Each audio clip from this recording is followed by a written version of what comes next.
নির্বাচনের ঘোষণাকে স্বাগত জানালেও সব রাজনৈতিক দলের সাথে আলাপ আলোচনা না করে সময়সীমা ঘোষণা করে প্রধান উপদেষ্টা ঐতিহ্য লঙ্ঘন করেছেন, এমন মত জামায়াত ইসলামের। ব্রিফিংয়ে দলটির নায়েবে আমির বলেন, নির্বাচনের সুষ্ঠু পরিবেশ এখনো নিশ্চিত হয়নি। জুলাই সনদের ভিত্তিতে জাতীয় নির্বাচন করার দাবি তাদের। আর ভোটের আয়োজনের আগে হত্যাকাণ্ডের দৃশ্যমান বিচার এবং সংস্কার প্রক্রিয়া বাস্তবায়নের দাবি জানিয়েছে জাতীয় নাগরিক পার্টি এনসিপি।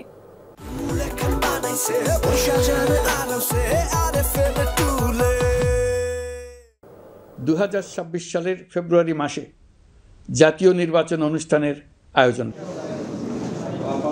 মঙ্গলবার জুলাই ঘোষণাপত্র ঘোষণা করেন প্রধান উপদেষ্টা। পরে জাতির উদ্দেশ্যে ভাষণে জানান, ফেব্রুয়ারিতে রমজানের আগেই নির্বাচন আয়োজনের ঘোষণা। যে তারিখ ঘোষণা হয়েছে, এটা আমাদের আমির জামাতের যে টাইমলাইন বলেছিল সেটাকে এটা স্যাটিসফাই করে এবং আমরা এই নির্বাচনকে ইতিবাচকভাবে দেখি। এর প্রতিক্রিয়ায় আগামী জাতীয় নির্বাচন জুলাই সনদের আইনি ভিত্তি ও সনদ অনুযায়ী আয়োজনের দাবি জানিয়েছে জামায়াতে ইসলামী। এক ব্রিফিংয়ে দলটির নায়েবে আমির ডাক্তার সৈয়দ আব্দুল্লাহ মোহাম্মদ তাহের বলেন, জুলাই ঘোষণাপত্রে দেশের জনগণের প্রত্যাশা পূরণ হয়নি। অভিযোগ, রাজনৈতিক দলগুলোর সাথে আলাপ আলোচনা না করেই নির্বাচনের সময়সীমা ঘোষণা করে ঐতিহ্য লঙ্ঘন করেছেন প্রধান উপদেষ্টা।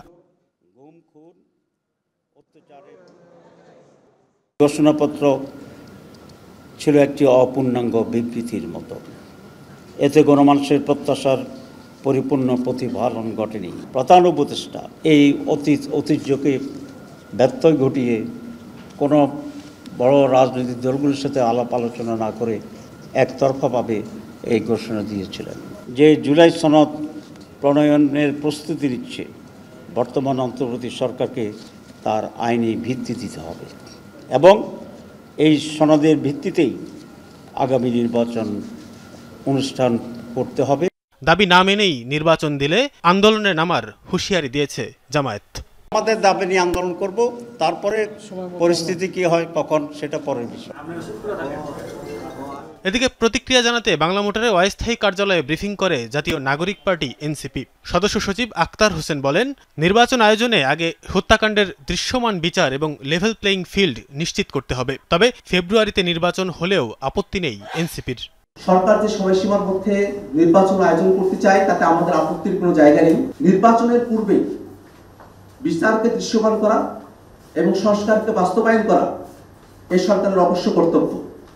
একই সাথে নির্বাচনের পূর্বে মাঠ প্রশাসনের নিরপেক্ষতা নিশ্চিত করা এবং লেভেল প্লেইং ফিল্ড নিশ্চিত করা অবশ্যই সরকারকে আমাদের কাছে প্রতিশ্রুতি ব্যক্ত করতে হবে।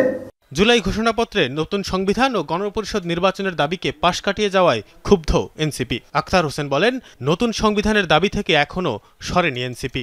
আমরা যে নতুন সংবিধানের দাবি জানিয়েছি, গণপরিষদের কথা বলেছি, সংবিধানের অন্তর্ভুক্তির কথা বলেছি, সেই প্রক্রিয়াকে পাশ কাটিয়ে যাওয়া হয়। তানভীর সিদ্দিক টিপু, যমুনা নিউজ, ঢাকা।